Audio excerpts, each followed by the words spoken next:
For over 5 years, Minnesota has been convicting criminals, over 90 so far, who engaged in a criminal conspiracy of fraud involving daycares and home health care. Recently, an activist reporter learned about this, went to Minneapolis, and found no kids at a local daycare center. Here are 10 other times reporters were too late for the story and found nothing. Number 1, Jerry Disruptor News Junkie in Mean Moose, Maine in 1999. At the dawn of the internet age, when dial-up modems screamed like dying fax machines, Jerry Disruptor News Junkie descended upon Old Kalinsky's Maple Syrup Collective in a remote glen outside Mean Moose, Maine, armed with a camcorder the size of a cinder block and rumors of illegal vodka tree tapping operations producing spiked syrup for Canadian smugglers. Jerry burst through the tree line screaming, "Where is the hooch? Where is the hooch?" 3 workers on a smoke break looked up from their card game, squinted at the panting man in cargo shorts, and returned to their hand of euchre. Jerry's 47-minute VHS documentary, uploaded to Real Player, garnered 11 views, 8 of which were his mother checking if the link worked. Number 2, Brenda the Beacon Hofstetter in Tulsa, Oklahoma in 2003. Convinced that a local Chuck E. Cheese was actually a front for a sophisticated identity theft ring. I mean, why else would they take your name for pizza orders? Brenda stormed the Tulsa location during a Saturday birthday rush. Her GoPro, duct taped to a bicycle helmet, captured 45 minutes of animatronic entertainment, screaming children, and one deeply confused teenager in a mouse costume. When Brenda demanded to see the server room where you harvest the data, the manager showed her a closet containing a mop, a bucket, and a 1996 calendar featuring kittens. Brenda later pivoted to investigating whether library late fees were actually a shadow tax. Number 3, Douglas Deep State Doug Wampler in Sedona, Arizona in 2007. Following an anonymous tip on an early conspiracy forum, Doug became convinced that Sedona's famous vortex sites were covers for underground government facilities where energy experiments were conducted on tourists. He spent 3 weeks filming various rocks. At one point, he confronted a group of meditating yoga instructors, demanding they reveal the entrance. One woman, a mid-downward dog, opened a single eye and said, "Sir, this is a wellness retreat."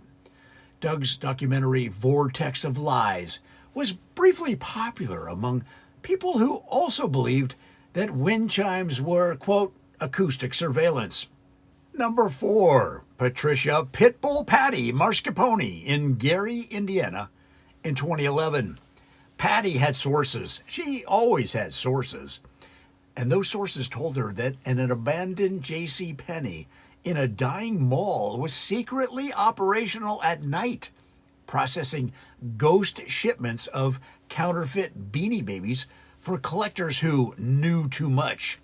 She broke in at 2 a.m. with a flashlight and a drone she didn't know how to operate. Her footage shows 47 minutes of empty retail space, 1 raccoon, and the drone crashing into a defunct escalator. The raccoon, whom Patty named Gregory, was the video's only viral moment, briefly becoming a meme captioned, "When someone asks if you've seen the counterfeit Beanie Babies." Number 5, Terrence T-Truth McAllister in Boise, Idaho in 2014. T-Truth spent 8 months tracking what he called the Potato Laundering Network, a supposed scheme in which Idaho potato farms were funneling money to an unnamed foreign interest by over-reporting crop yields. His big expose involved sneaking onto a farm at dawn and filming rows of potatoes, just potatoes. His dramatic confrontation with a farmhand yielded only, "Those are russets, sir." When T-Truth demanded to know where the fake potatoes are stored, the farmhand removed his hat, scratched his head, and walked away.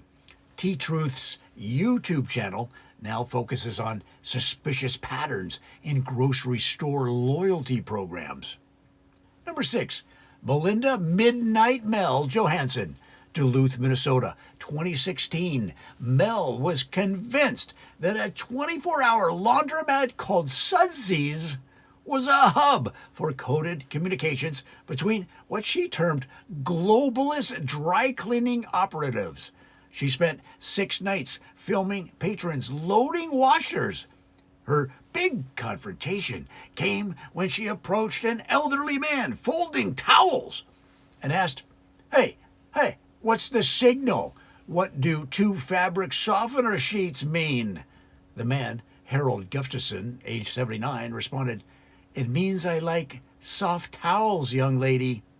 Mel's documentary was 3 hours long and featured extensive analysis of lint trap contents. Harold later told local news he was just trying to do his laundry in peace. Number 7, Kevin K-Anon Del Vecchio, Reno, Nevada, 2018. K-Anon had decoded a pattern in Arby's menu pricing that, when mapped geographically, allegedly pointed to a warehouse in Reno where crisis actors were trained. He traveled 400 miles to confront the location, which turned out to be a storage facility for a regional theater company. His footage shows bewildered volunteers unpacking costumes for a community production of Oklahoma, of course.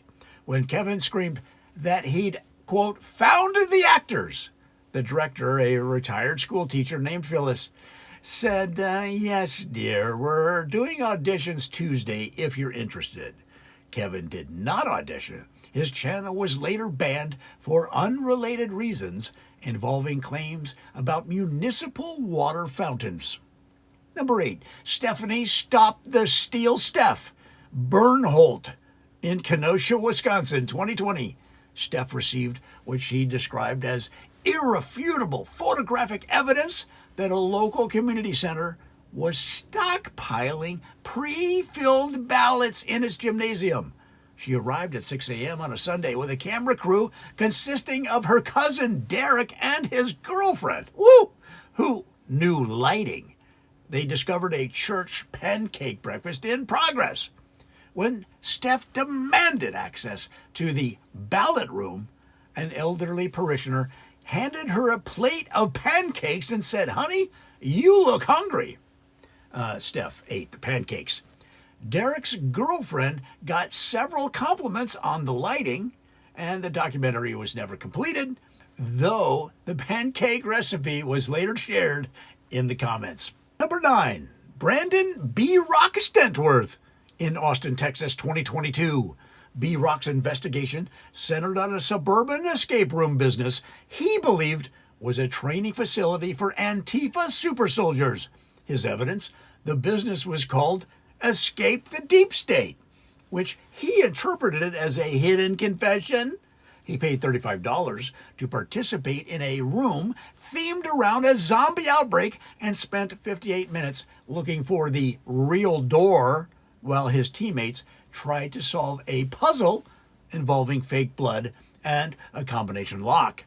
When the timer expired, a teenager in a referee shirt opened the door and said, "Better luck next time."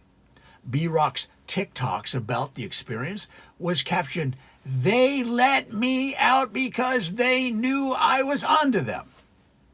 Number 10, Chadwick the Chad Mountebank in Phoenix, Arizona in 2024.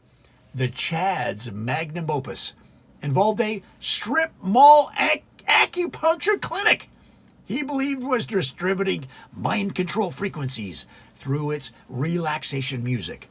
Armed with an EMF detector that he'd purchased on Amazon and a GoPro strapped to a fishing hat, he burst into the clinic during a noon appointment and began waving the detector at a woman receiving treatment for lower back pain. The frequencies! The frequencies! He shouted. Well, the detector beeped at the wall outlet. The acupuncturist, Dr. Linda Sue, calmly asked if he'd like to book an appointment for stress. The woman on the table, still face down, said, some of us are trying to relax, dude.